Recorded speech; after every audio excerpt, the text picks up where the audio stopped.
The Washington Theological Consortium. We are a community of 10 graduate theological schools in various Christian traditions with Jewish and Muslim studies partners.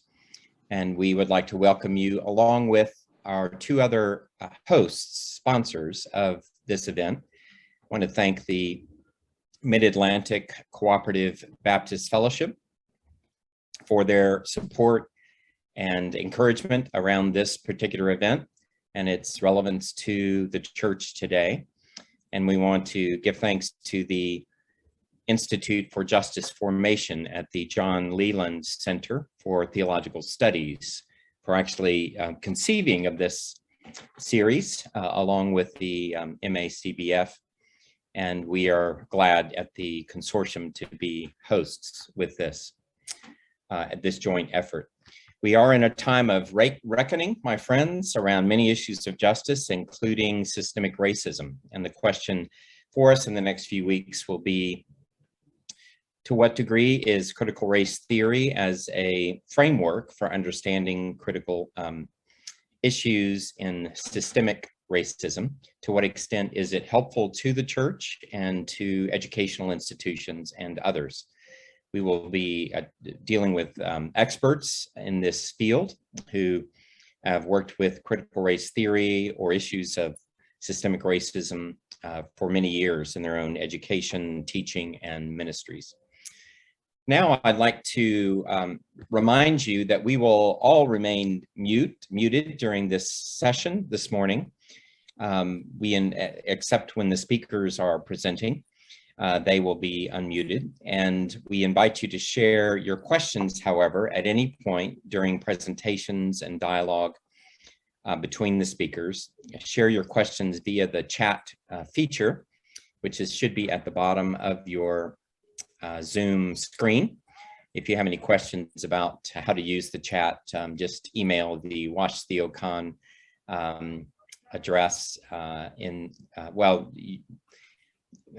you can actually just put, I think, a finger up or something, but the chat feature is fairly explainable once you click on it at the bottom of your screen. We want to give thanks to Yvonne McKinney with the consortium for hosting us on Zoom today and keeping us on schedule. Now I'd like to introduce the president of the John Leland Center for Theological Studies, Dr. William Smith. Good morning. Thank you for the introduction, and thank you for putting together the conference along with the Institute for Justice Formation and Mid-Atlantic CBF. The John Leland Center for Theological Studies is an accredited seminary, a member of the Washington Theological Consortium. We have a rich student body, rich in diversity. Our school student body is majority minority. and we have more than 50% of our students as women students. The faculty is international. We have professors, core professors from Ghana, Estonia, Korea, Argentina, Russia. So students find just going from one class to the other a change in perspective on the world. It is an enriching environment, and I'm grateful to be part of it. Leland, about a year, 2.5 years ago, joined in partnership with the Institute for Justice Formation to offer an academic graduate certificate in biblical justice. And I'm thankful for the Reverend Sam Feimster, who's an alumnus of Leland, and certainly one well able to lead us in this area of reflection and academics. And it has enriched the seminary's life already, and we're grateful for this program. Most of our students are, almost all of our students are bivocation and volunteer ministers. Leland's schedule accommodates this unique student body, so all our classes are at night, and we have 82% placement of students in ministry because many of them are already serving as ministers before they even come to seminary. Because we are in the Baptist tradition, we have that kind of flexibility. We're a free church, but we are within the ecumenical orthodoxy that goes back to the very beginning of Christian life. So grateful to be part of what's happening at Leland with the graduate certificate under the leadership of Reverend Feimster. It's only one part of the Institute for Justice Formation. It's broader and deeper in its ministry than the academics, but we are pleased and proud to be part of the Institute for Justice Formation, and in particular, this graduate certificate. So I'm glad all of you are here to participate and have an experience that I think will enrich all of us as we reflect on justice, in particular, justice not only in our society, but in particular in our churches and among our church leaders. Thank you. Thank you very much, Dr. Smith. I'd like now to introduce our two speakers for today. The first presenter will be Dr. Henry Allen. Dr. Allen often likes to go by Hank, and Hank will lead us through an introduction to critical race theory. He has been a sociologist for 4 decades, teaching at many institutions from Bethel College and Calvin College to University of Rochester and Wheaton College most recently. He's taught courses in a variety of areas of sociology and done research in a variety of areas, from sociology of education and science and urban life, also exploring issues of violence in minority communities, violence against women, the sociology of hate.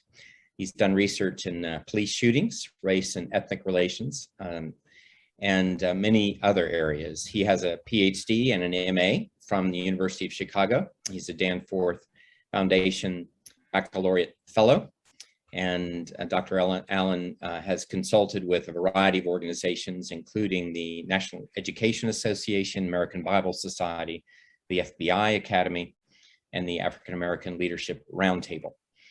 He's done international presentations and been part of seminars around the world as a member of the International Sociological Association, and he received the Albert Nelson Lifetime Achievement Award from Marquis Who's Who in 2018. He is widely published in the field of sociology. He is very devoted to issues that are lively in Christian churches, and is here today to help us explore the intersections of sociological research and critical race theory, and our joint work together in ministries of justice and of reconciliation. Responding to Dr. Allen today will be Dr. Jeff Willits.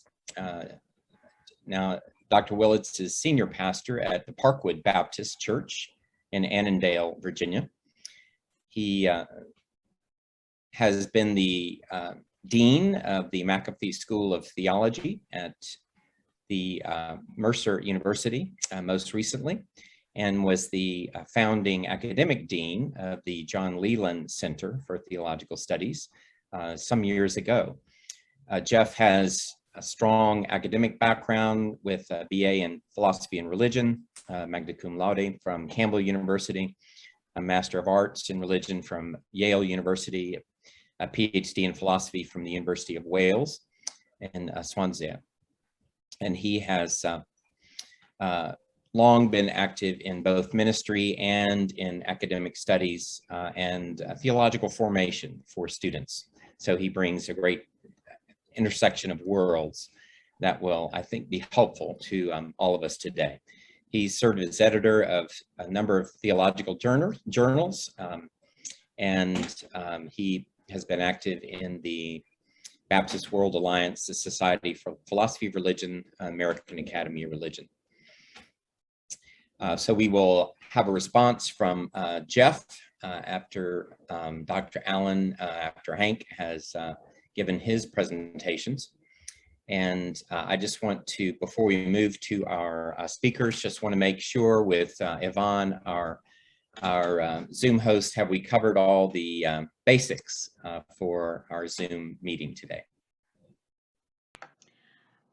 Questions in the chat room. So just a reminder, we will take questions in the chat box at the bottom of the screen. And when we're highlighting PowerPoint and a speaker at the same time, there is a bar in the middle between the highlighted shared screen feature and the face of the speaker that you can slide right and left to make the speaker larger or the PowerPoint presentation larger. So now I would like to turn the program over to our first speaker, Dr. Hank Allen. We're good. All right. First of all, let me thank everyone who is standing in the gap on this issue today. You know, often in our society, we hear people talk, there's more heat than light. So today, we would hopefully bring some light to a controversy that I'm sure all of us have heard on the news about critical race theory, the big boogeyman. And we've entitled this webinar, Critical Race Theory, Friend, Foe, or Opportunity. Now, why should the church, why should any person who believes in the book, why should any follower of Messiah, of Christ, be concerned about this topic in our society at this time? Well, first, we are people of truth. And our mandate as believers is to explore and promote truth, whether it be biblical or special revelation or common revelation. It's our responsibility to pursue the truth because truth always matters. What is it? We're to know in John 17:3, the one true God, who is the Lord Jesus Christ. We also, as he said in that great prayer in John 17, we're to be sanctified. Sanctify them by their truth. Thy word is truth. That's true. But also he speaks in common revelation. That's also true. Psalm 100, verse 5, it says, the Lord is good. My pastor, when I became a Christian at age 12, he used to always cite this verse. The Lord is good. His mercy is everlasting. His truth endures to all generations. Let me say that again.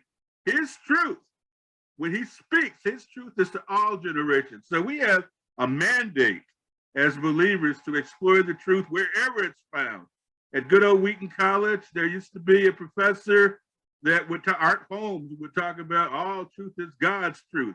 So we need to engage any issues that relate to truth. Second, in our society, we have a lot of people that talk loud and say nothing. Those of us who know James Brown would know he wrote a song about talking loud and saying nothing. Well, it's our responsibility to expose popular delusions, vain myths, misguided pretensions.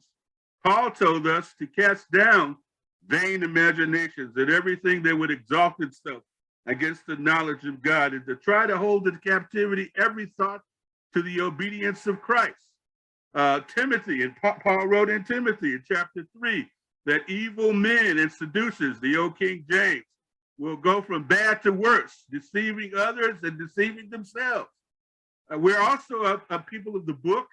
Our desire is to increase empathy.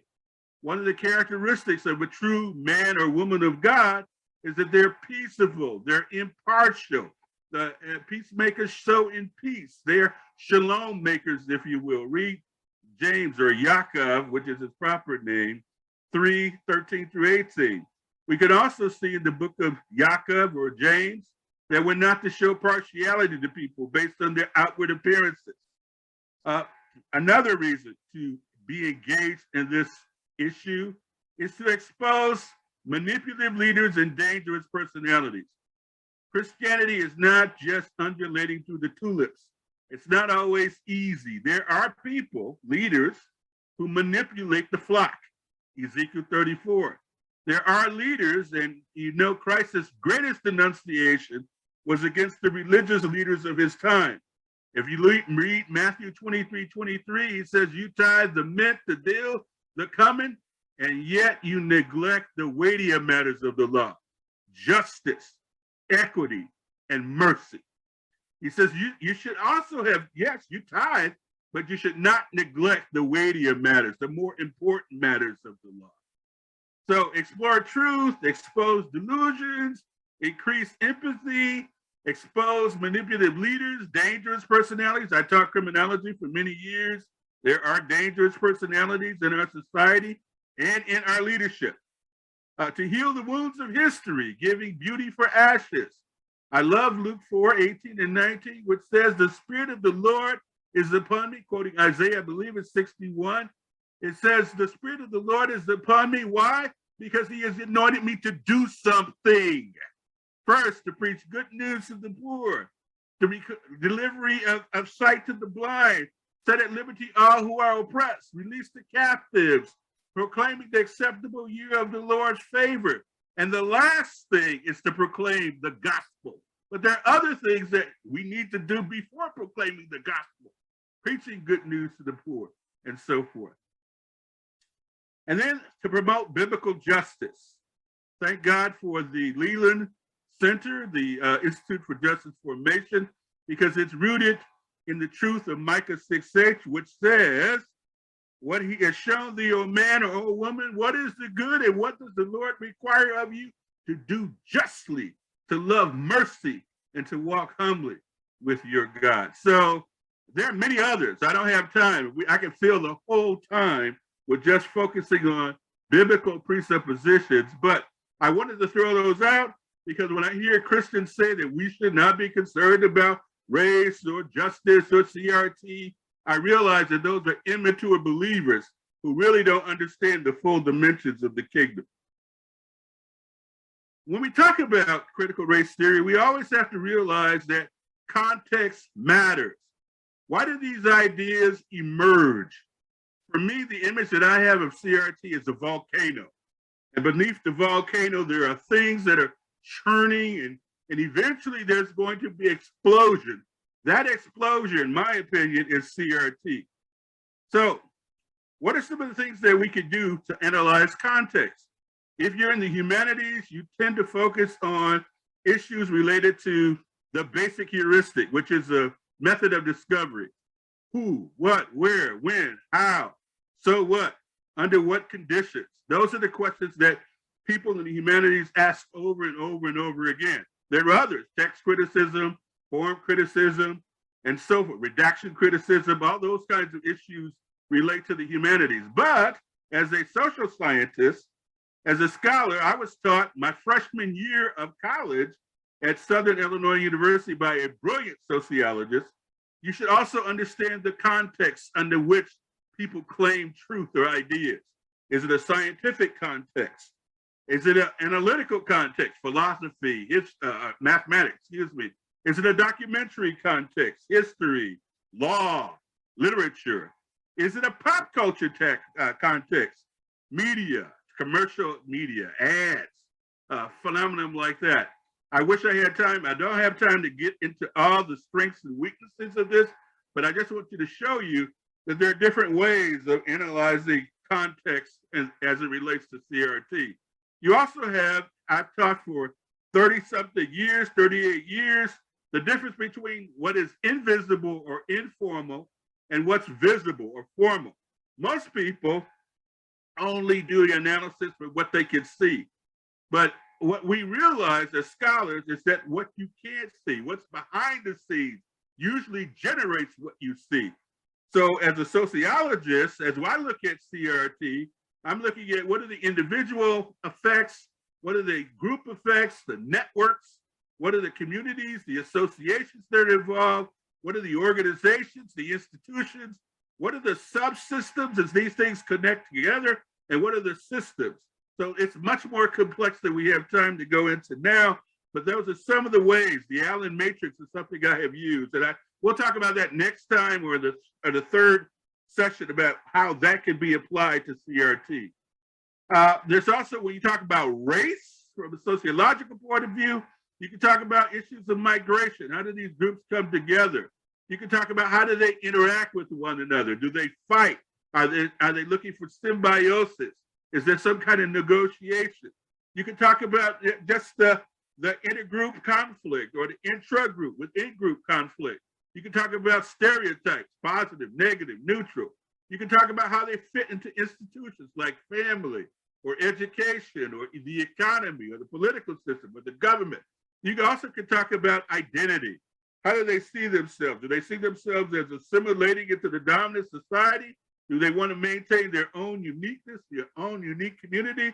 So those are some of the issues that relate to analyzing context.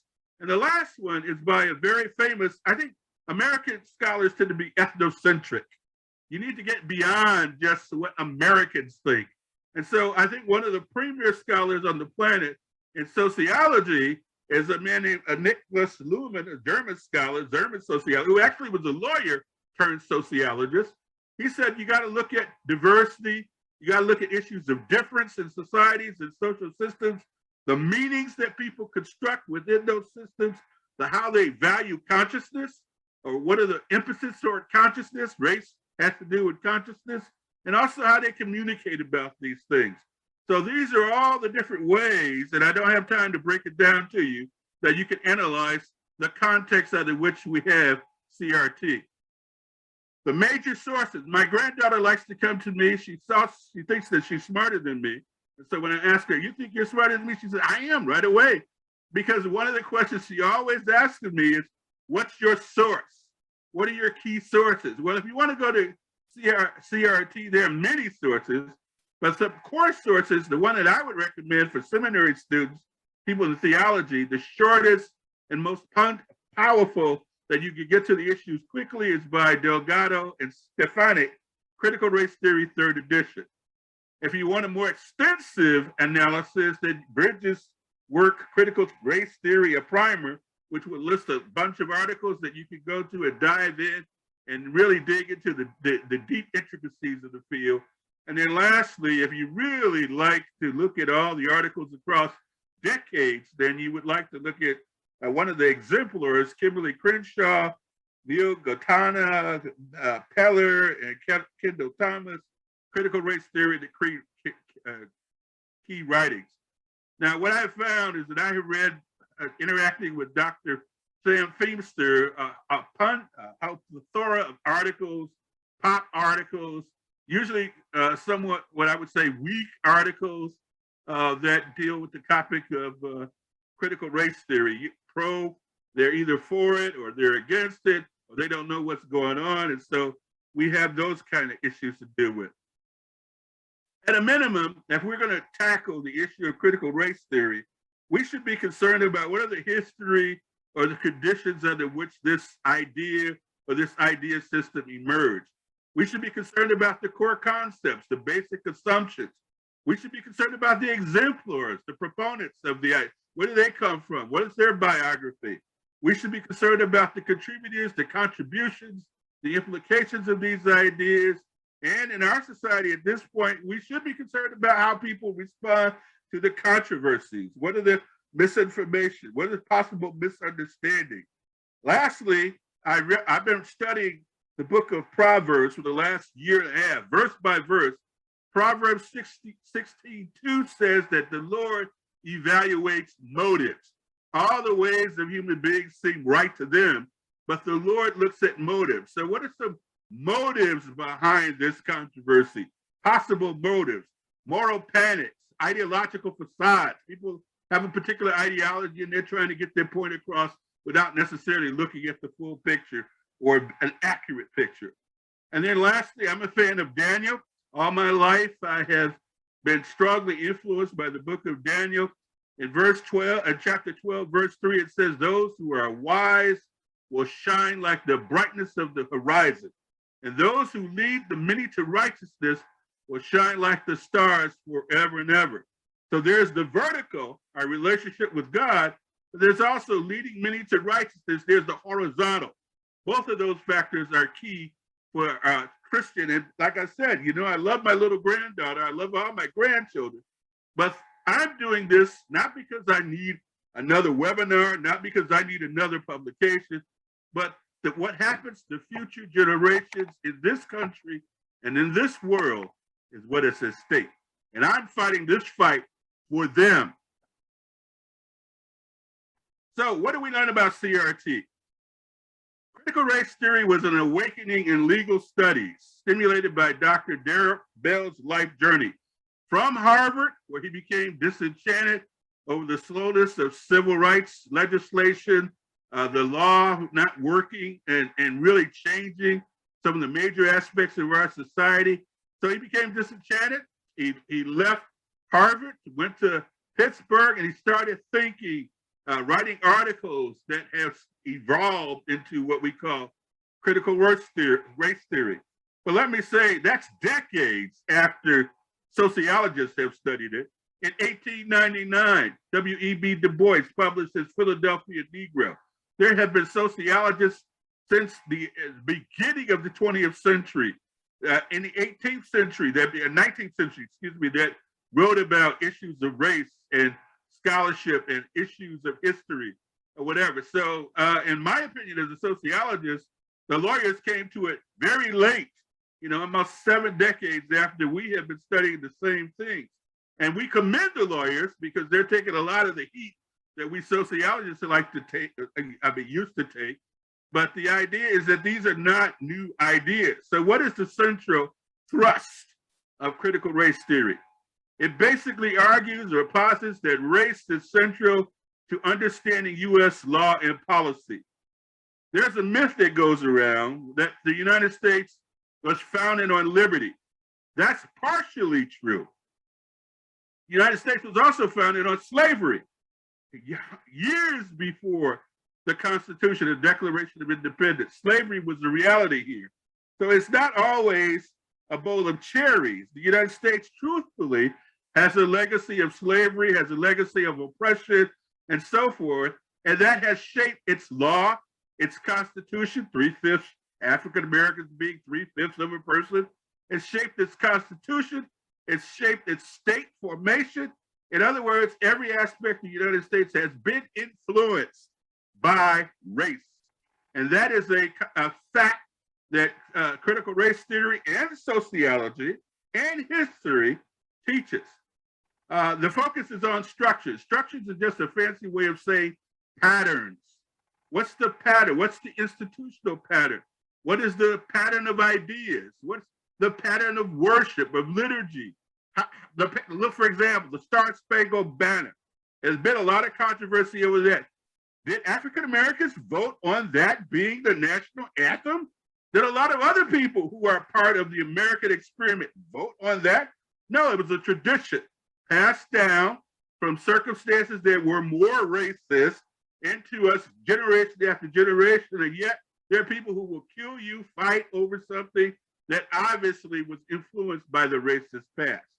So CRT says, let's focus on the structures, the thinking, the ramifications that facilitate racism, its repercussions, and let's go beyond how you feel, whether you're comfortable. It's beyond your interpersonal or your interactions, or I like a Black person, or I have a Black friend, or I have an Asian friend.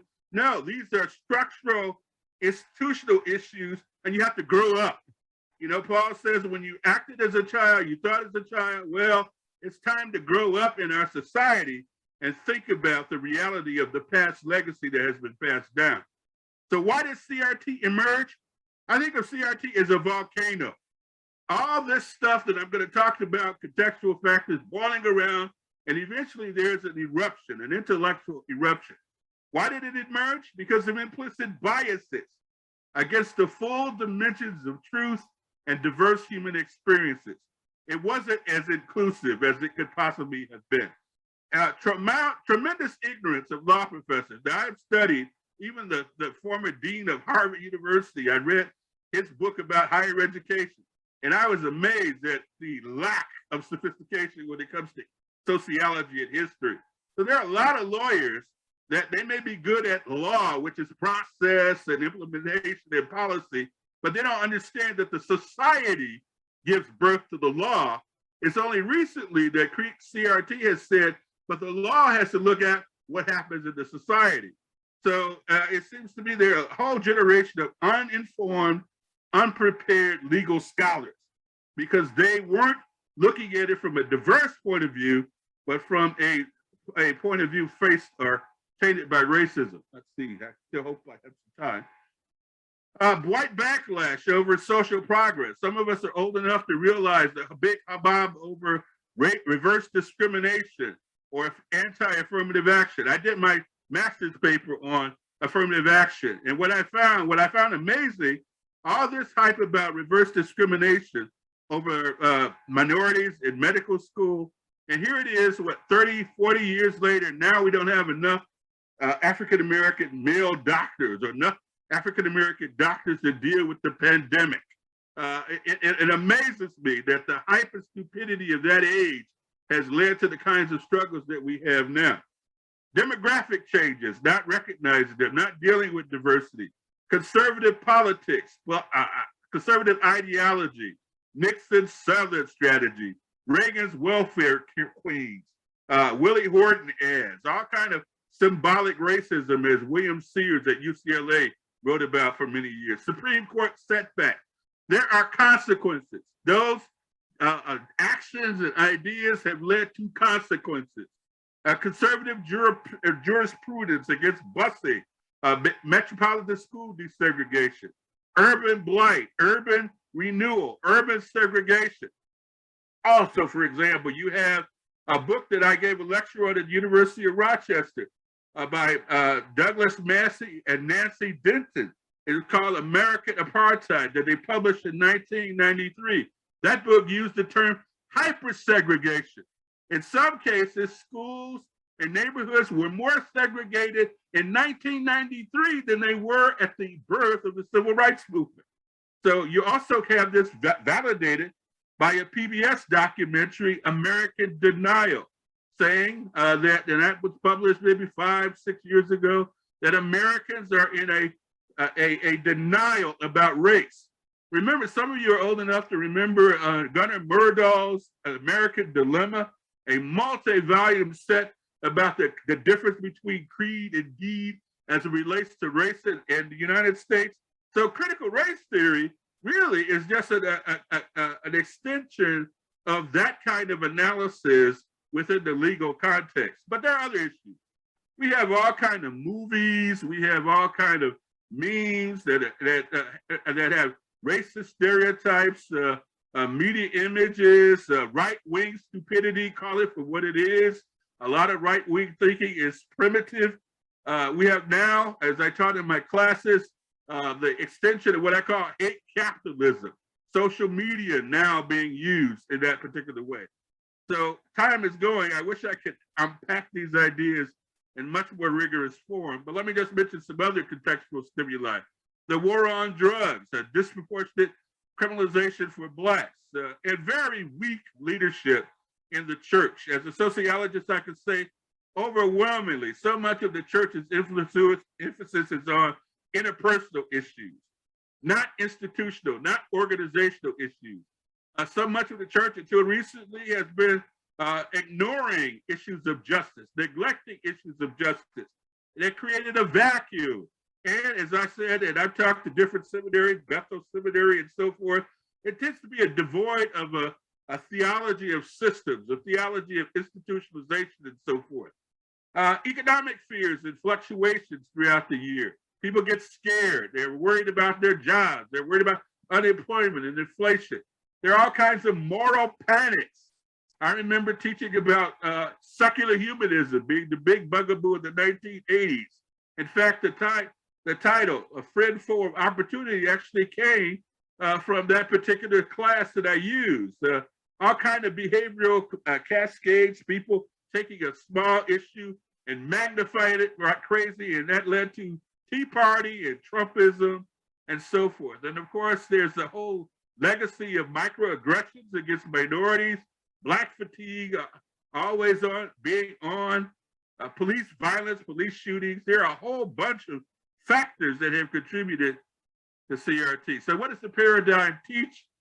Well, we've got to move beyond gradualism. One day, we will have liberty and freedom and justice for all. One day, it reminds me of Martin Luther King's letter from a Birmingham jail, that those pastors at that time said, "You're going too fast, Martin, you're too radical, you need to slow it down." Well, you know, just like Oliver Wendell Holmes said, justice delayed is often justice denied. And what CRT wants to do is move beyond this incremental, slow, we're going to postpone it generation after generation after generation, and engage a whole array of legal constituencies, from the LGBTQ community to the Muslim community, to people who are left out, as well as the racial and ethnic minorities, questioning the issues of legality and using transformational scholarship and activism. And you can find this if you read Delgado's book. Enlightenment rationalism. Everything is cannot fit into Enlightenment rationalism, as many disciplines have seen over the last 30, 40 years. Questions liberal assumptions about social policy and social order. Questions the idea of equality theory. Is it really possible for those policies to lead to real equality? Questions legally reasoning and the neutral principles of constitutional law. A law professor, Jody David Armour, who teaches at USC, has written several books that expose that there's no neutral principles in constitutional and other areas of law. So exemplars, you probably have heard me say Derek Bell, Richard Delgado, Kimberly Crenshaw. Some of you may be familiar with Paul Butler on MSNBC, and Lonnie Guinier is another name that is, but there are many, many others beyond these exemplars. Also, you may be familiar with critical legal studies that deals with the whole issue of how the law is either determinate or indeterminate. Radical feminism emphasizes patriarchy. Postmodernism, Foucault, Derrida, and other scholars. Radical African-American, Latinx, and other people who emphasize Black power, Chicano power, or Native American power, indigenous peoples movements, and so forth. Ethnic studies that emphasizes the uniqueness of group experiences, and of course, activism, which is concerned with remedying injustice. CRT has been diffused across many academic disciplines and nations, and here's a key component or proponent or assumption. It rejects the popular notion of colorblindness.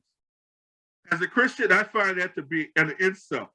If you can't see color, then something is wrong with the way you've been designed, because God made everything colorful. And if you say you don't see color, that means you don't recognize the beauty of color. And so this idea of color blindness is ridiculous.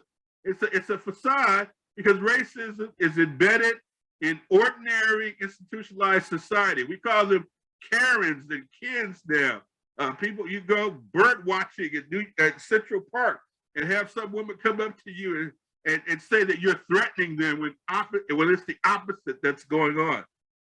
Its indirect or direct effects of racism are typically not acknowledged. It can make dominant groups uncomfortable.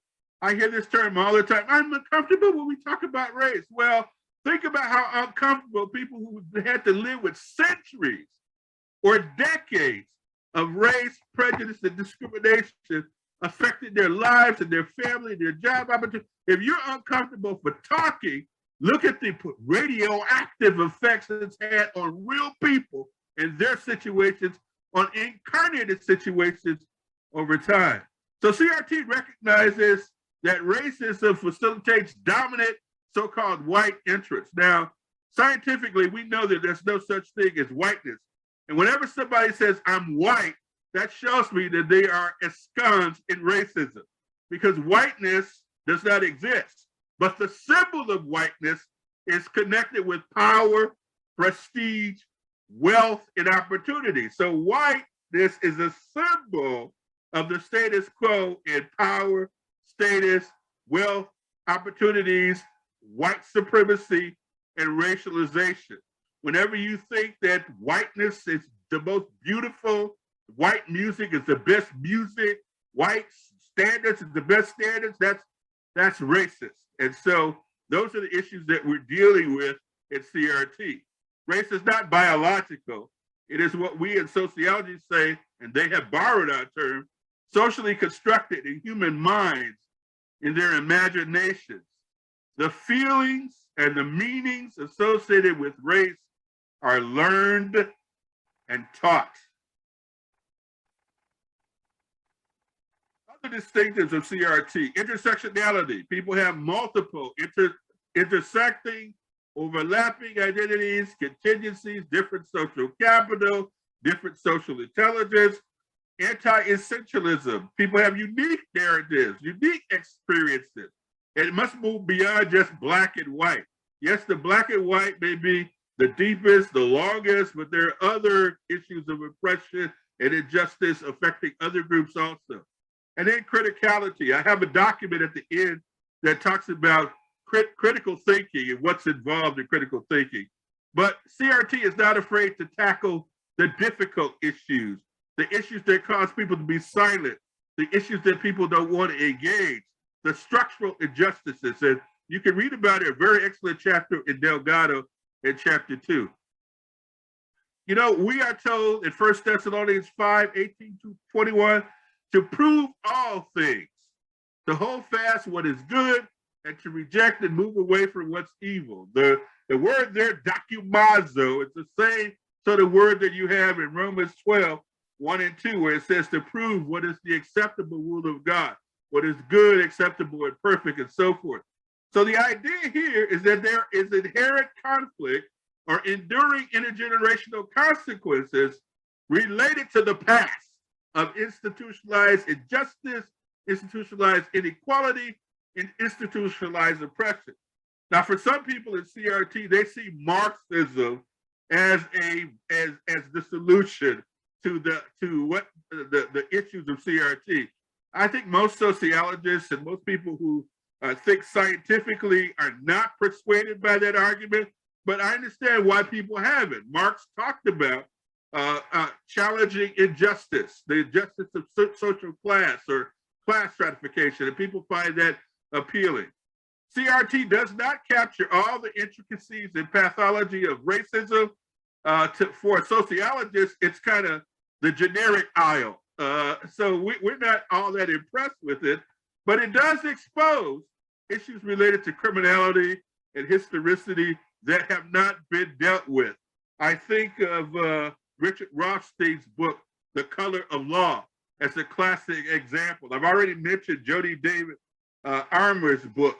And then some of you may be aware of Adam Cohen's book, Supreme Inequality, how the Supreme Court has contributed to these issues. I think of Plessy versus Ferguson. I think of Dred Scott. There's been no compensation for the mess that was created by those cases. So American lies, ideologies, and mythologies are assessed with critical acumen in order to discern and decipher the real truth, what's authentic.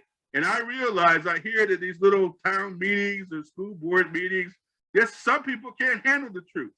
That was true in Jesus's time. Remember, he sent his disciples out 2 by 2. He says, go into the village. If your peace comes back to you, abide there. But if you go into a village and your peace does not abide there, shake the dust off your feet and move to another village. There are some people, even in his time, even with the Messiah right in front of them, reject the truth and couldn't handle the truth. So I'm not surprised that we see that in our society. Those who fear or misunderstand CRT unwittingly champion a conundrum of ignorance, deception, and indolence, whether they do it intentionally or not. Remember, Paul said, I thought as a child, but when I became a man, or when I became a woman, if you would, I put away childish things. It's time for the United States, as we move toward a more diverse society, to put away childish things. The hype about the past is not the truth. And let me say one other thing as a professor. CRT, cognitive development and maturity, is necessary to understand CRT. You're not going to have, you can't have, in many cases, even college students have difficulty understanding it. So the idea that it's going to take over public education is just, it's a misnomer. It's a bugaboo, if you will. So what are some of the motives I see? Well, there's some people who like lies.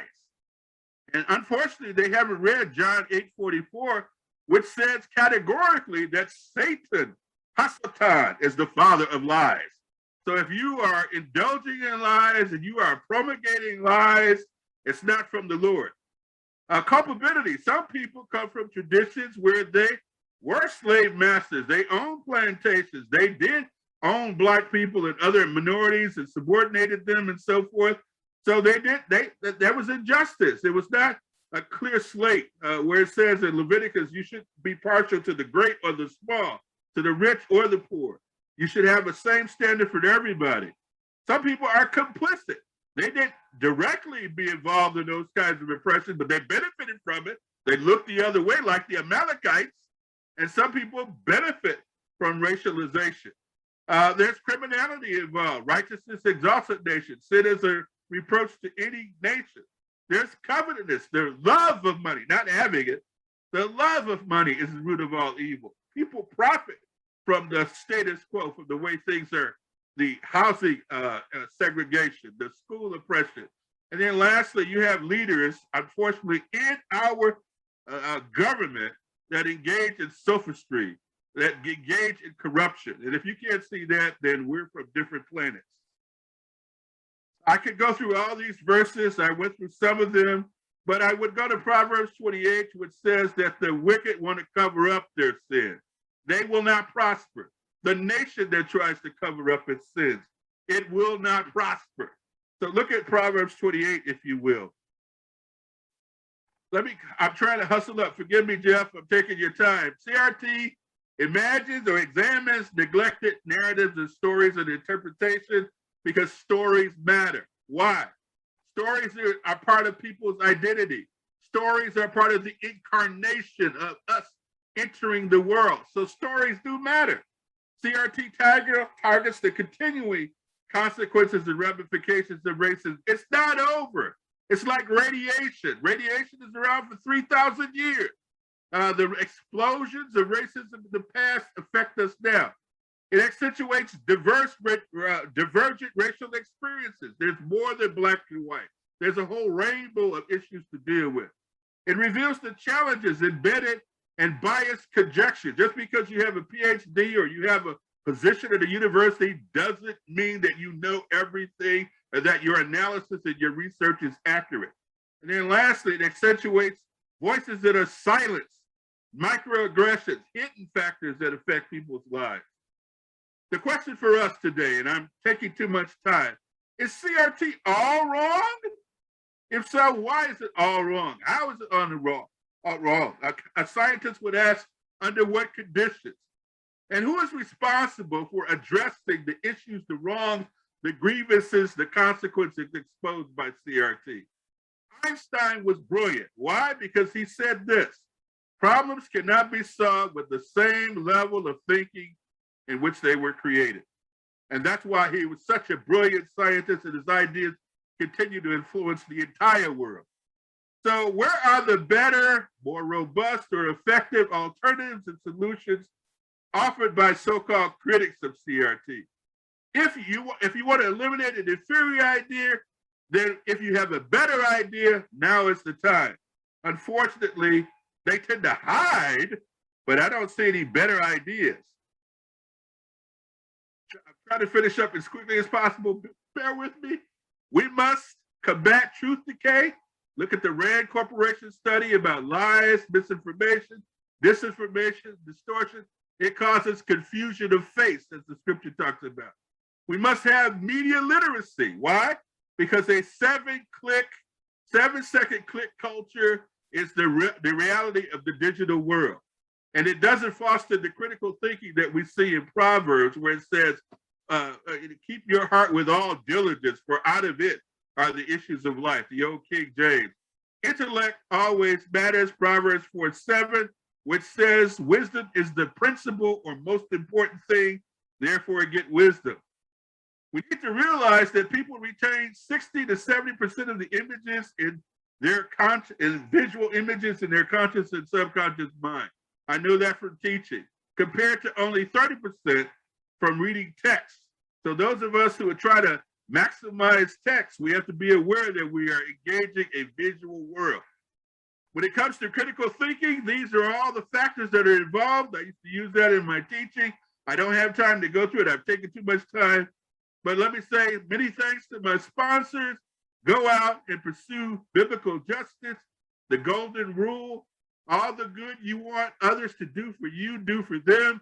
But realize that any person, group, institution, system, or nation, and for any of them, there can be no authentic spiritual redemption apart from truth and justice. The Lord be with you.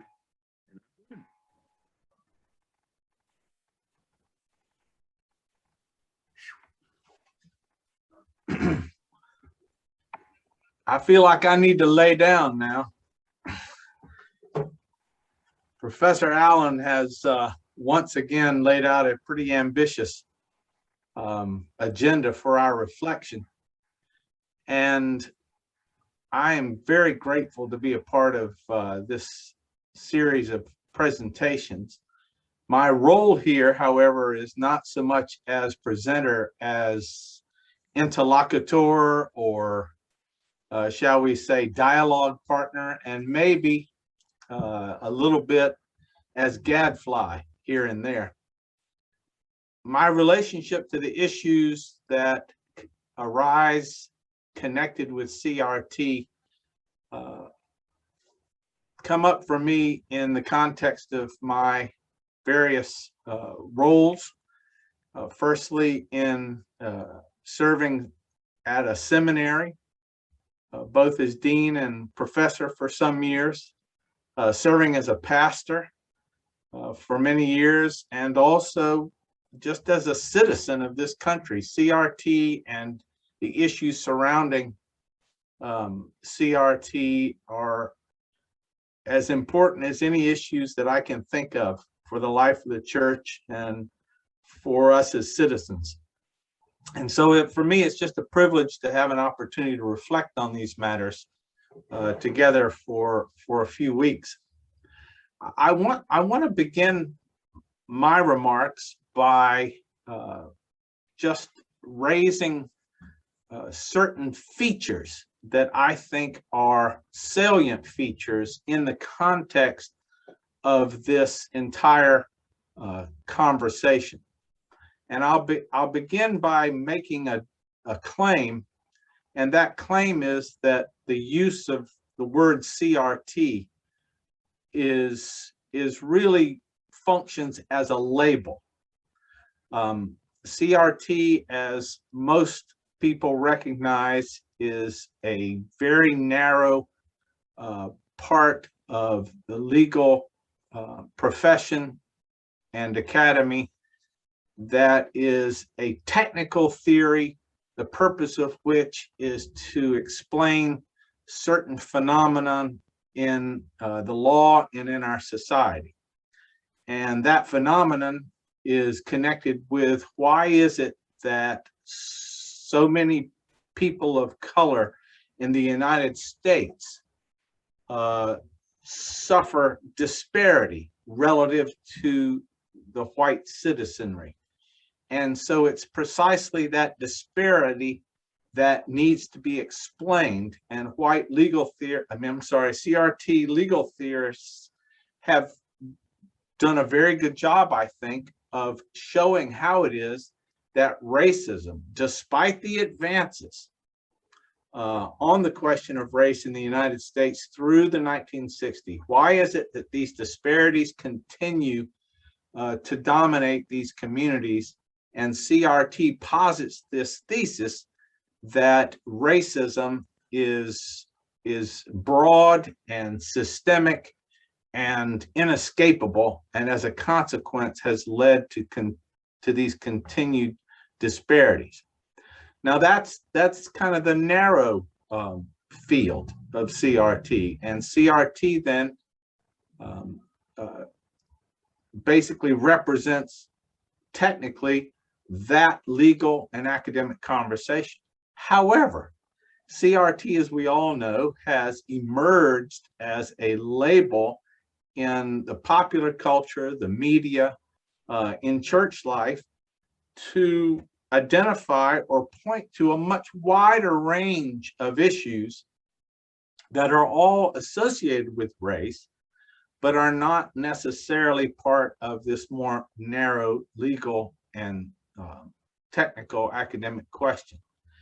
And so what I'm interested in and what I want to talk to Professor Allen about are features that he's already identified that are essential to or representative of aspects of critical race theory that I think are part of what makes this conversation for many people, and I mean by many people, primarily white people, so uncomfortable. Why is it that there's so much consternation around a narrow or technical legal theory meant to explain disparity in American culture? So I'm going to begin by just talking about a couple of notions, and then in the context of those notions, hopefully raise some questions that I would like to discuss or hear from Professor Allen. So one of the first ideas that emerges in conversations around CRT that I think are, well, it's clear that they're central to this idea or this set of ideas, is the notion that the truth or knowledge or meaning is socially constructed. The notion of socially constructed knowledge or truth or meaning plays a central role in CRT narrowly and issues around CRT more broadly. And there's a history to why that's the case, a history that I think would be important to Dr. Allen, namely how it is that race is understood as a social construct. And so you have an entire body of philosophical and intellectual energy over the past 150 years that has tended to challenge the idea from the Enlightenment that we can read off from the world what is true and what is meaningful. And as a consequence of that Enlightenment view of how it is that we arrive at the truth or arrive at meaning, we have elevated or privileged certain notions over time, and we have constructed them on the basis of what we take to be already somehow in reality. So if your view of the truth, or if your view of how our concepts and ideas are meaningful, is that we get them from the world, they reflect how the world is, then when it comes time to, shall we say, make sense of our notions or our ideas of race, what are we going to do? We're going to look to the world and see how it is that we can account for the differences that exist in the world relative to race. Now, it just so happens that this concept, this notion of race, becomes operative or becomes important or finds its way to cultural significance at the very same time that Western civilization, you might say, is making its way into the rest of the world. It's expanding, it's exploring. So Western exploration and our notion of race emerge about the same time that colonialism becomes a political fact in parts of the world, at the same time that the Atlantic slave trade emerges. The idea or the concept of race begins to be formulated and refined and understood in increasing depth. And behind that depth are ideas about how we understand the truth, how we gain knowledge, how it is that meaning happens. And so for those whose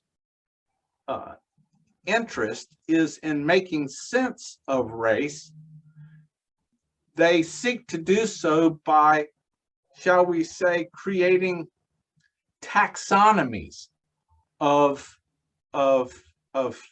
human difference. And those taxonomies emerge as early as the 18th century, when botanists are trying to figure out how to differentiate human beings in terms of appearance and so forth. And so you have, as early as the 18th century, the idea of Americanus human beings and Africanus human beings and Asiaticus human beings and European human beings. So now we start cutting up the world in terms of a racial taxonomy according to certain physical features. And so this notion of race is all of a sudden something that we can investigate in the world and then become clearer and clearer about the differences. Well, by the 19th century, you have what might be called the rise of scientific racism. So much so that scientists start measuring the skulls of human beings and using those results to draw conclusions about superiority and inferiority between human difference, or what they take to be human difference. Policymakers are using genetic taxonomies to make sense of inferiority and justify all kinds of social policies that are going to impact different groups of people. So, for example, these policymakers look at who is and isn't inferior and use those statistics or those results to justify the removal of Indians in the Indian Removal Act of 1830. In other words, all of this so-called science is informing our concept of race, because we think that our ideas are properly understood and their truth is validated by an examination of the objective world. This is a robust Enlightenment concept.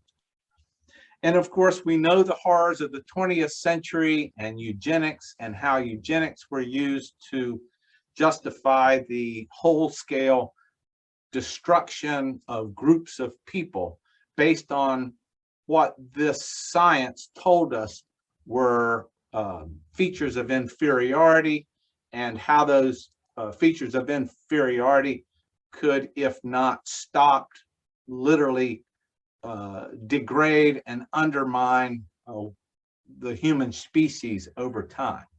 So all of these different efforts are what we might call the modern approach to race, or the modern understanding of race. Race is an objective dynamic that is discernible through observation and testing, to which we can appeal to make sense of what is and is not superior and inferior within the human race. It just so happens that those assignments of superiority and inferiority were provided by or constructed by the very people whose interest it was to see that some were superior and others were inferior.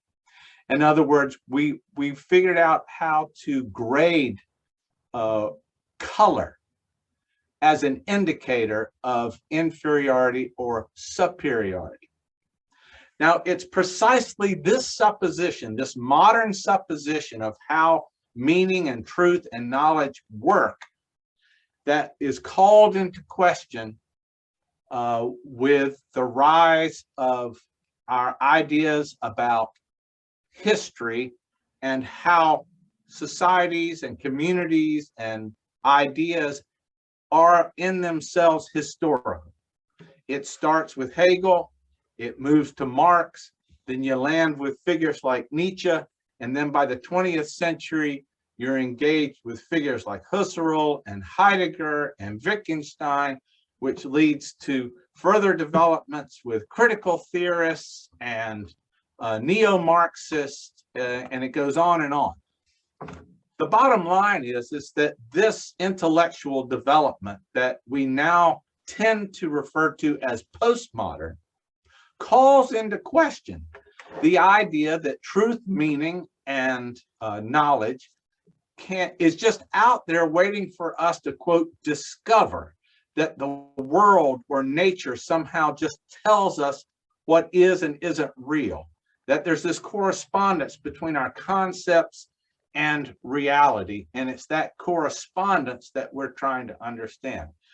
No, these postmodern thinkers say. What they tell us is that what truth comes to and what knowledge comes to and what meaning comes to is given with the social interactions, the behavioral interactions, the basic responses that are fundamentally human. And so that fundamental dimension of postmodern thinking essentially argues that knowledge and truth and meaning are a social construct. It arises in the context of social realities. The point being is that racism now is understood, and CRT trades on this notion very clearly, that racism or race, the notion of race, is a social construct. And what's important in CRT and other inquiries like this is, how is it that this construct has come to be?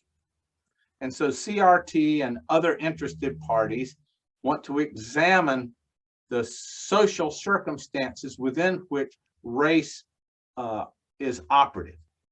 And we haven't talked about it yet, and we will, but this takes us to a place where those who have investigated the notion of social construction of race inevitably land on ideas like white privilege and white supremacy. Why do they do so? Because if you look at the dynamics within these social constructs, it's self-evident that those constructs privilege certain persons over against others, and that privileging is rooted in a notion of race. And that notion of race as a social construct functions to ensure that those who are in positions of prominence, privilege, security, etc., that those positions can be and are maintained. And then you can trot out all the examples of how that's the case and look at the social construction that ensures that it's the case, and then raise questions about how could things be otherwise, such that those disparities do not follow from that kind of racial disparity or that kind of social disparity that is evident as a function of race. And so all of that to say, and I know I've taken a little too long, but I want to get to this question for Hank, and that is the tension between those who want to argue that it's a social construct, but also want to say it's not a mere construct. In other words, the social construction of race as an idea or a concept is certainly the case, but it's not just a mere construct. It does, shall we say, give us what we mean by racism and race. In other words, it's real. It influences people. It impacts laws. It changes societies. It marks the way people act and behave and think what is and isn't the case. Sure, we've moved away from kind of a biological essentialism where race is concerned, but to say that it's socially contextualized isn't to say that it's less real. And so as a sociologist, how do you avoid the biological essentialism or the essentialism that certain forms of scientific inquiry lend or prejudice towards sometimes, and remain equally objective and scientific in your sociological research with realities that we now acknowledge are social constructs? So that's the big question for Professor Hank. And if I could just go a little further, Larry, and raise one other question, then I'll shut up and everybody can jump in. But then the next issue brings us to the tensions around white privilege and white supremacy that again are labels meant to represent a whole range of ways in which endemic racism, let's call it that for the moment, endemic racism finds its way into our institutions, into our practices, into our perceptions, and is, as you say, not connected to our feelings or our relationships on an interpersonal level necessarily, but is what we call systemic. In other words, you find it in systems everywhere you look. And in looking at those systems, you see how the construct of racism is privileging some over others, advantaging some over others. And the interrogation of those advantages and the constructs that serve them are the point of, shall we say, intellectual and spiritual seriousness. In other words, my brother or sister may not be doing as well as they might if things were otherwise. I have a responsibility to that as a Christian, and I have to interrogate the places where these disparities present themselves, and the old liberalism, the old ideas of equality, the old ideas of, and I'm sorry to say it, but the old ideas of rational inquiry are not the tools for this examination. The incrementalism you spoke of that is fostered by the old liberalism doesn't address directly enough the causes of the disparities that should trouble us as Christians, because these are the marks of obvious injustice in our society. And so I'm asking you as a scientist and a sociologist how you maintain that balance on the one hand, and on the other hand, speak into white supremacy or the notions of whiteness that burden these contexts that are so important to us. So there you go. Very good. Let me just mark where we are in our process. Right now, we are going to enter into a dialogue between our two presenters.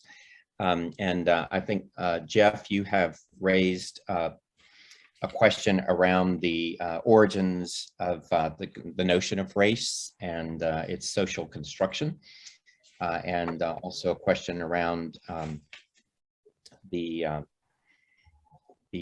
power and presence, the kind of in the air presence of white supremacy and privilege.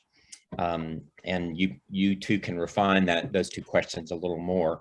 But we'll have a dialogue between our two speakers for about 10 minutes or so, and then we will open it up to further questions from our audience. And we certainly invite your questions at any time to come to our through the chat, and you can send them to everyone so we can see them. Thank you.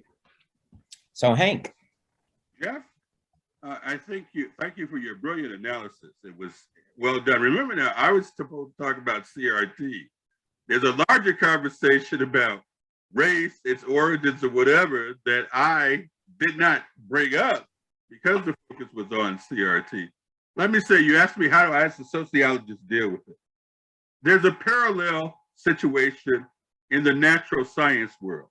Let me sort of explain, and I'll draw an analogy to what we're talking about with race.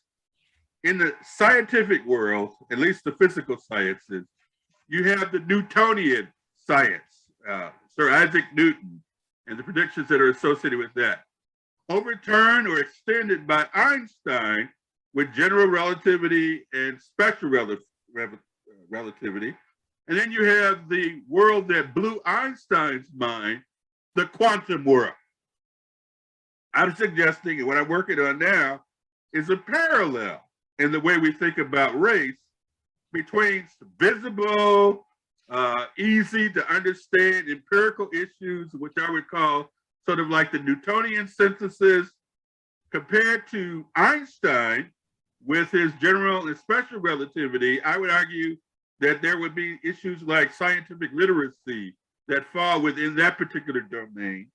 But then you have the unpredictable world in which you have entanglement and you have superposition and all these other issues in the quantum world, that I think you have to have all three of these ways of thinking as it applies to issues of CRT and issues of race. Now, I spent the last 4 or 5 years of my life studying these issues and developing this parallel, but I have not yet finished writing that piece. That's the piece of the future. But I look at, when I look at research, those are the three containers that I put all empirical research in. In fact, there's an excellent book written by a philosopher. Her name was Dana Zohar, and her husband is at Oxford, Ian Marshall. It's called The Quantum Society. It does what I just talked about. It talks about the problems of Newtonian science, sort of Einsteinian science, and the new quantum world. And it tries to look at these social problems from each of those lenses. Now, let me back up and say, because we weren't talking about race per se, but we're talking about CRT, I go back to those, in fact, for the next session, those 4 issues that I see in your talk. Number one, the issue, how do you handle the notion of difference? How do you handle it visibly, which a lot of race is based on phenotype, things that you can see. But there are a lot of things about human beings, genetic differentiation, you cannot see. So how do you handle this whole notion of difference at multiple levels? It just can't be based on what's being seen. The second issue is that there aren't very good models for social systems and the impact that various behaviors or notions can have in social systems. In sociology, since you brought it up, we talk about issues that relate to symbolic interaction, or we talk about issues that are related to social exchange, like our economics and political science colleagues or whatever. But I'm arguing that those are very primitive ways of thinking about these issues. And what you're challenging us to is to move to a deeper, much more robust, much more sophisticated understanding of those topics. And I agree. And that's why I think the synthesis is in the quantum, the way we understand quantum realities, quantum computing, quantum manifestations. That's, or to use string theory, superstring theory, multiverse, M theory.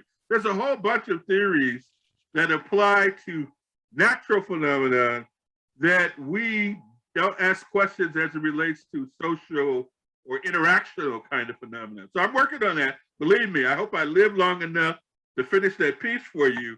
But I hear your question, and it's coming back to you, brother, but give me a little bit more time to work on just that particular question. Now, you raised some other issues that I agree. Meaning issues, I saw that in your talk. The way we think, epistemological issues, ontological issues, which philosophers talk about.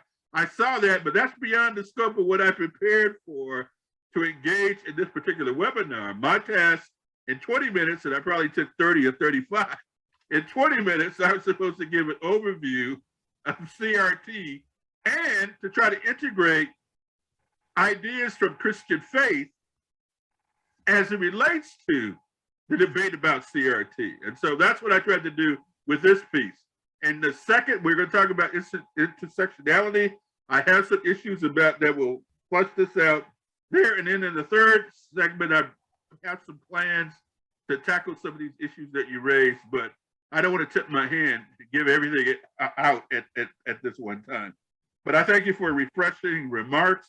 We do have to get into the philosophy of things if we're going to be very serious about this.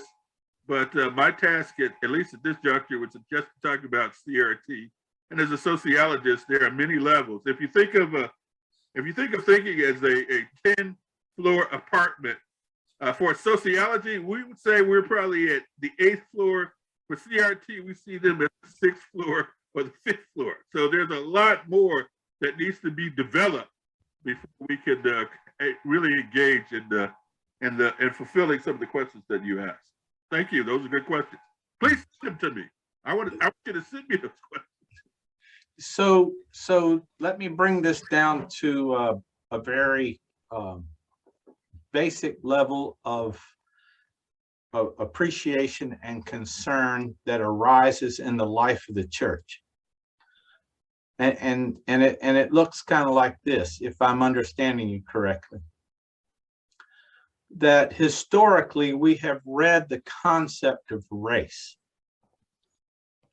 We've read the Bible through a lens called race that is suited to a Newtonian world. But now we've learned a little more. And having learned a little more, we're trying to come to terms in the context of our life together in the church with the implications of our new horizon. So if our new horizon is quantum, but our old ways of reading are Newtonian, then the question is, how is it in the life of the church? And I'm sure we're going to get to this in the course of our conversation, but how do we foster quantum readings of the scriptures? How do we preach quantum sermons? How do we, because there are lots of ways that the question of race impacts people. And you can tell it's important to them for good or ill because of how it animates people.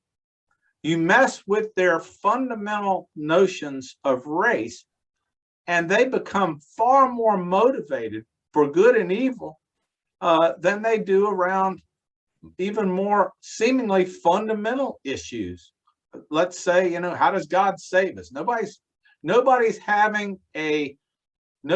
going to a school board meeting because they think teachers may be seeing things about God or about some other things that are fundamental to our faith. No, they're going because they're jacked up about this notion of race and what we say about it in relationship to justice. So the question for me then, for our seminar, for what we're doing here together, is how does a quantum understanding that we are alleging is what we know impacting our concept of race and how to read race as a filter for our understanding? Because race is a reality that's not going away. Why is it not going away? Because race is real, but not real in the way we used to think, not Newtonian real, it's quantum real. So how do we get that real up and running in our own congregations, in our own communities? So I'm going to leave that there.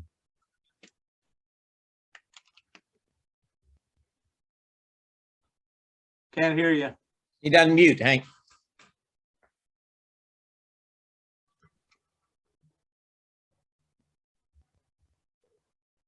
Can't unmute it?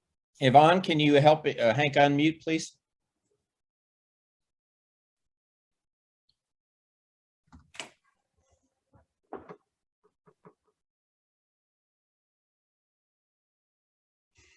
Yvonne, are you there? Can you help Hank unmute, please? Yes, I certainly can. Sorry about that, Hank.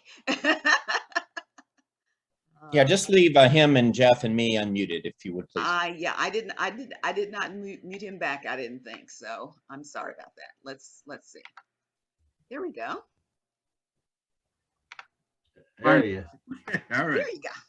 Jeff, the way we understand God, have you heard, I am the God of your fathers, Abraham, Isaac, Jacob. I am that I am, who was, who is, and who is to come. That's quantum thinking. Being, same being at different aspects of what we call time. So God has given us a quantum signature. And the Israelis and Jewish scholars are working on this notion of how it relates to the Old Testament. What I argue is that we are in a scientific, or we're in a revolution in the way we think about the church. Should the Lord allow us to live, the way we think about things in the church are going to change. There's a book that's written by a guy named Mario Livio. He's a mathematician, physicist. He wrote a book called Galileo and the Science Deniers. And he goes back and looks at the history of the Catholic Church and how they reacted to Galileo and Copernicus and their ideas. Of course, they were, given to the Inquisition. They were hailed as, heretics and so forth. And yet, as time has gone on, century after century, the ideas that they talked about are pretty much not questioned these days. So I'm arguing that our ideas about race, our ideas about scripture, our ideas about the assembly, about the church are going to change. They're going to change if the Lord allows us to live. They're going to be very, very different from what we have been socialized with. I see quantum saying that God exists in realities that we have yet to understand. We don't even come close. For example, I think of my own, I taught at Wheaton College for a while, Calvin. I always found these schools, when I went to build my career, I thought about Acts 1:8. You shall be my witnesses in Jerusalem, Judea, Samaria, the uttermost parts of the world. That's quantum. That's not just one place, but multiple places at the same time. So I see that what is about to unfold in our understanding of ecclesiology, of eschatology, of soteriology, all those things that the theologians have studied in the past, if the Lord tarries in this century, is going to go through a profound quantum change, a quantum understanding that will really make the way we thought about the church Newtonian. I mean, it will compare that old kind, rigorous, primitive way of thinking and make it somewhat obsolete. That if we still have enough time. We are, we're in the process, but we're not there yet. We're in this sort of indeterminate period, but I think we need new voices let's be honest. What's happening here is one step in that direction. The questions that you're raising, the issue of justice, it's a recalibrating. It's not throwing out the old ideas of the church, the old orthodoxy, but it's making them better than they've ever been before. Okay, I'm going to step in at this time and help us move to questions from the participants are with us today, our audience, and I would like to begin, and we continue to invite you to share through the chat feature questions that you have. Here is a question I'd like to ask, and that is, what actions can churches take to advance a CRT? I guess in either sense that Dr. Willits is talking about, either the narrow legal sense or the broader symbolic inclusive sense. What actions can churches take to advance CRT, especially among skeptics in congregations? I think that any church that hopes to make headway in understanding the implications of CRT for their community must do so by contrasting the tendency to believe that racial disharmony or racial disparity is fundamentally and ultimately a question of my own personal feelings or my own or people or individual attitudes. I think we have to begin to give examples of how it is that racism, i.e. white privilege, i.e. white supremacy, i.e. whiteness, this range of terminology is alien to many of our congregations. And we have to work at introducing this terminology in ways that allow our parishioners to ask questions, but doesn't spend its time trying to always justify its application. And in other words, you can explain it, but you don't need to work but so hard to justify it. And what I mean by that is, let's go back to Dr. Allen's metaphor. If you walk into a first year physics class, the professor will chart for you the history of the development of science, the conclusion of which will be to arrive at an understanding that quantum physics and other developments are where we are. And I think in a similar way, pastors and church leaders can chart the development of the concept of race and draw our attention to its impacts, celebrate developments that are in the right direction, and show how we can make further developments by the application of notions that hitherto have not been applied. And if those notions make you personally uncomfortable, then let that become the basis of a further conversation about why you're uncomfortable. Yeah. And you go slow and you do it patiently and lovingly, but you might ask, Why does that make you uncomfortable? Well, it sounds like you're saying this. In other words, it sounds like you're saying, we don't know if it's a particle or a wave. That's because we don't. In other words, you know, to use the analogy, it sounds like you're saying that I'm a racist. Well, you may not be a racist in how you feel, but if you shift the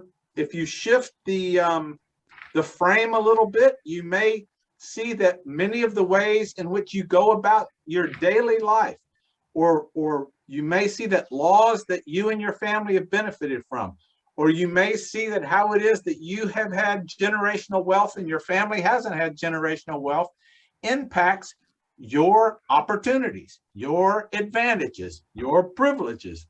And these are things that we've underappreciated, but they have impact. And that impact is what we call racism.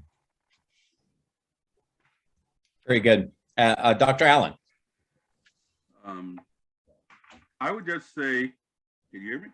I would just Yes. say that what Jeff said is correct in the sense that our country is going through a phase transition, a situation in which European ideas or white supremacist ideas dominated. Well, now the mix is changing. We're in phase 2. And how do we accommodate that phase 2? Now, if I am talking about churches, I need to know where they are. There are some churches that are still stuck in the old, and we'll talk about this next week, in what we would say reactionary. They still want to be stuck in the way it used to be, the way America used to be, the way the church used to be. They're going to need different interventions than another church that understands multicultural world, understands differentiation, understands international impact, has international networks and whatever. That's a very different kind of intervention for that church that you're going to have for the church that's still sort of reactivist. And then there are a number of different stages in between that churches will, depending on the pastor, depending on the denomination, depending on the leadership, and the interventions ought to be designed based on careful research as to where the church is. Not everybody's at the same level of cognitive development. Not every church has the same level of professionalization or different occupations and so forth. Without knowing that, I can't give you a one prescription fits all, but I can say, having taught at Wheaton College, that most of my life I was incredibly bored by what I saw about the church, because there's a significant gap between the way things are happening outside the church and the way things are happening in the church. You know, some research indicates that young people are falling away, especially from the conservative evangelical church, falling away. Why? Because the multicultural, diverse world that they're facing is very, very different than the tried and true things that have been taught based on the past. So it seems to me this is a time. I mentioned Livio's book, Galileo and the Science Deniers. If I were in charge, if you allow me as an outsider, I don't want to be a minister or whatever, I would say, let's read that book together and ask, what does that mean for the church? Remember, the church blew it at the Copernican Revolution. The church blew it at a lot of these scientific revolutions. How can we change the narrative? Not being overcome by evil, but let's overcome evil or difference or meaning or something with good. What can we do that's positive instead of always being afraid of something or want to move away from something? What can we contribute? What can we contribute to the CRT debate instead of wanting to run away from it?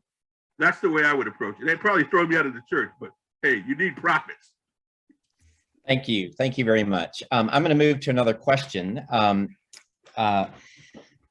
Is race an issue in the church, and is racism real in the church? What does the Bible say about justice, and how do people respond when truth is spoken to power?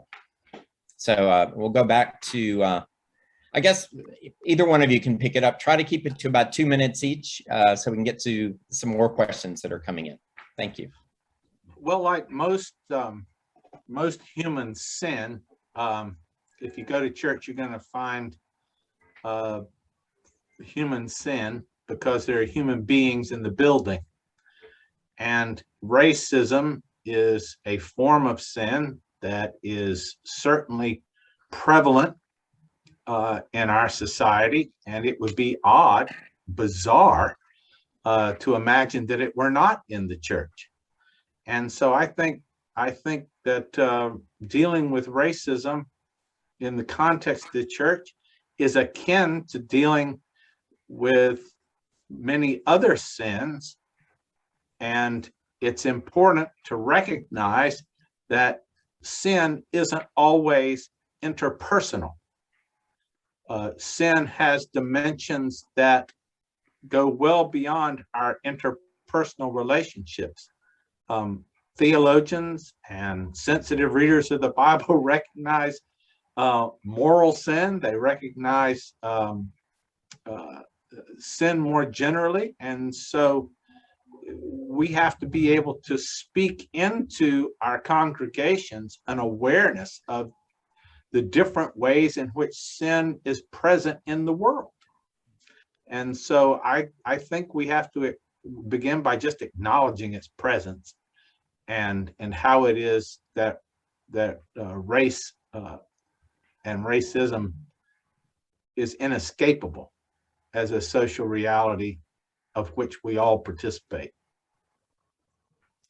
I might ask Hank then, how does that building of awareness relate to justice and speaking truth to power in churches? Well, I taught Sunday school at my former church for 17 consecutive years. Because being a sociologist, there's a lot in the Old Testament and there's a lot in the New Testament that relates to issues of race, stratification, misogyny, and unfortunately, for a lot of teachers, they don't make those connections. They don't integrate the teachings of the church with the realities and the issues that people face today. And so, you know, I think of but you had my good colleague, Willie Jennings, one of my old friends, and he talked about justice and theological education. Well, he wrote a book, The Christian Imagination, that goes back centuries and talked about the issue of race as it relates to the church and the church's imagination. That's something that's new. You have probably my old friend, Anthea Butler, who wrote a book about racism and evangelicalism. And you have a colleague at Calvin who's written about misogyny and its impact in the church or whatever. So there are people writing that. I don't feel that my calling is I deal with scientific issues.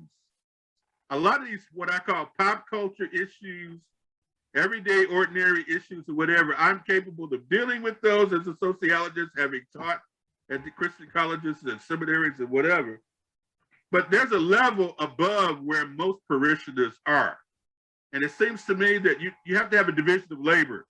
You have to have people who are working at these levels, high levels.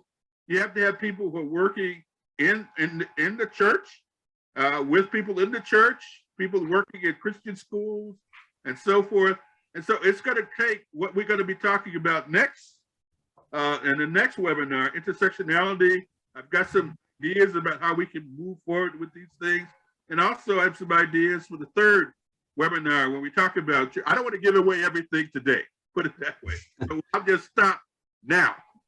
Right. Larry, Okay. may I also Yeah. add that, you know, if you're trying to foster a conversation in your congregation, in a setting where you can have, you know, dialogue, it's helpful sometimes to note for your congregation that the earliest conflict in the Christian church was an issue over race.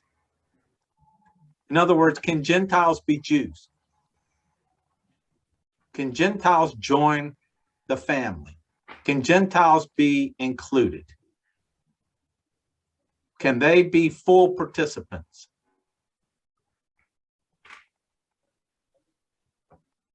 Good. And then, there's an array of examples in Scripture, but the earliest conflict in the church theologically was racial. Yes. Can they belong? Very good. Thank you. There is a question about some folks in the church who you might call the saints, I suppose, in Yes. conversations that The actually backbenchers. do not seem to have a racist bone in their bodies. I mean, they really are just open-hearted, wholly generous, embracing people of all kinds of people. But how do we help those folks who really are pretty inclusive and embracing and try to bring equity to everyone they meet at personal level? How do we help those folks see that they live in a culture of whiteness, that they live in a culture that, and in institutions that are kind of preloaded with white privilege and white power? I think that the first move in that effort is to acknowledge who they are. And by that, you say, you are open, you are welcoming, you are ready to receive anyone. And that's precisely what God wants in us.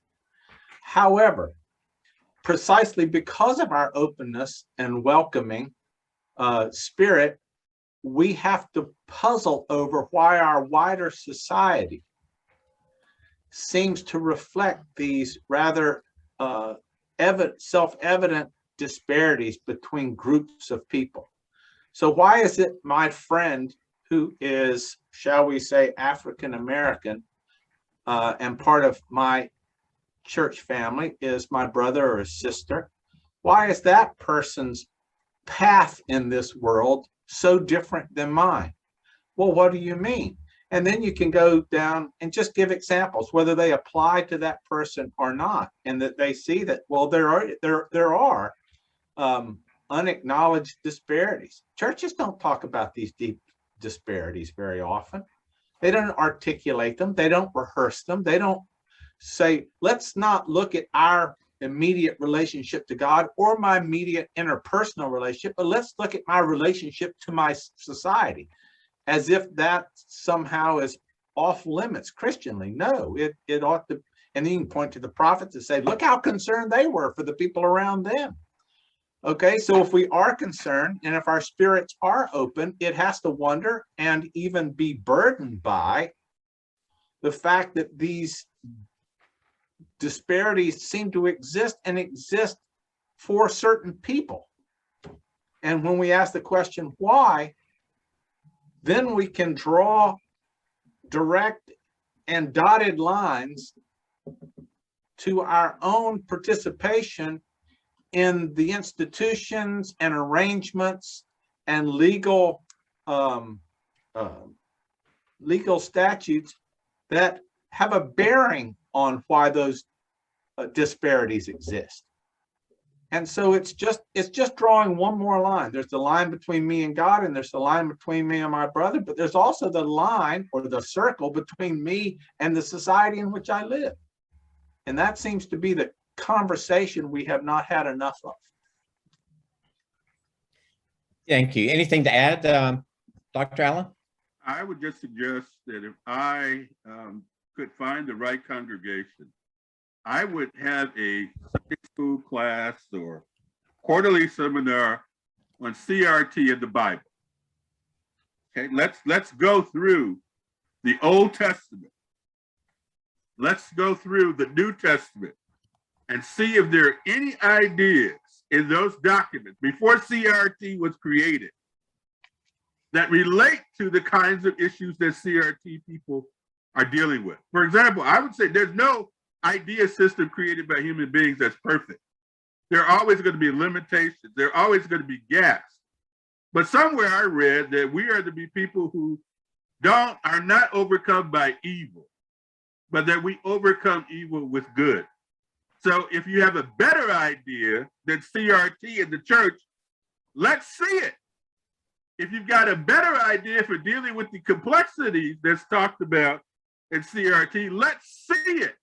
I think people are persuaded by the demonstration, the full demonstration, the mature demonstration of the gospel, not just weak propositions, not just weak talk, not just Sunday morning quarterbacking, if you will, but instead of running away, what are you afraid of? If you have the Lord of glory inside of you, what are you afraid of to talk about the kind of issues raised by CRT? What made the Lord great, he was not afraid of the publicans. He was not afraid of the Pharisees. He was not afraid of the prostitutes. He was not afraid of the lepers. He was not afraid of people who the religious elite did not want to engage. He engaged them. That's why they loved him. And if our church is ever going to be a place where everybody loves, it's going to have to change the way it does business. And instead of running away from these issues, tackles them with love, with empathy head on. Thank you. I'm going to share one more question and give an example of it by linking in another question. And the question is this: what do we do until that quantum change in our thinking that you've talked about, Dr. Allen? What do we do before that fully takes place? In the meantime, to deliver us from the injustice of racism in all its forms. And might the church's involvement in the Truth and Reconciliation movement be an example of something we could do? But what do we do in the meantime before our thinking fully changes? I'll begin with you, Hank, and then ask Jeff to. Well, I'm a sociologist. For me, the verse, I think it's in Proverbs 23 that says, as a man or woman thinks in their heart, so are they. To me, if you have messed up thinking, nothing else matters. And so for me, we have to have an intellectual side. Now, it's not just intellect. There's behaviors, there's emotions. I mean, the full range of the spiritual gifts, from prophecy, teaching, exhortation, the full range of those gifts need to be talked about and implemented. But I would argue that, forgive me, don't throw stones at me through the Zoom, but the church has messed up thinking in so many of these areas. So yes, the Truth and Reconciliation, yes, let's join those people who make us uncomfortable. Maybe they have something to say to us, and maybe they can help us change and move toward this quantum model of understanding. I hope and pray that that's the case. Thank you so much, Larry, Sam, for moving us in this direction. There's no place else where we can have this kind of conversation. And yet you have my daughter gave me a little plaque. It says the journey of 1,000 miles begins with a single step. If we don't take the first step, we can't take the second step, the third step. So if we're going to move to a more sophisticated understanding, let this be the step that moves us in that direction. Thank you very much, Hank. I'm going to have to leave it there, and we will pick up next time with further inquiries. I do want now to thank both of our speakers and invite you to share your thanks just by acknowledgement or an emoji, whatever you would like.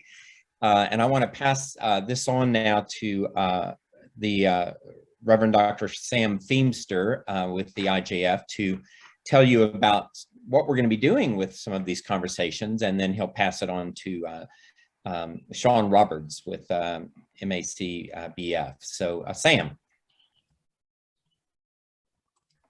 Thank you so much, Larry, and to everyone. Thank you for sharing this time with your sisters and brothers. If you had a chance to see the gala review, we were 55 strong at points in time this morning, sisters and brothers. This is a family affair. We're naming our hurt. We're naming the ways that we have been deformed by misinformation, and therefore ways that we have hurt and continue to hurt one another. And then we're moving towards healing. We're asking God to heal us as a family. When I was a child at Mount Pisgah Baptist Church, the deacons used to get up after the pastor preached, and they would say, now is the time everybody can be involved. And I used to wonder about that statement, about why were we not involved in the preaching, but we're not saying amen. But as I matured, I began to understand that what they were saying is now is time for you to be involved, for the audience to be involved. We've had some wonderful presentations. I anticipate that the other two series will be equally as robust. And so what I invite you to do is to acknowledge that each of us are conduits of common revelation as we, and so we ask that you will prepare to share with us just how you have been impacted by this series.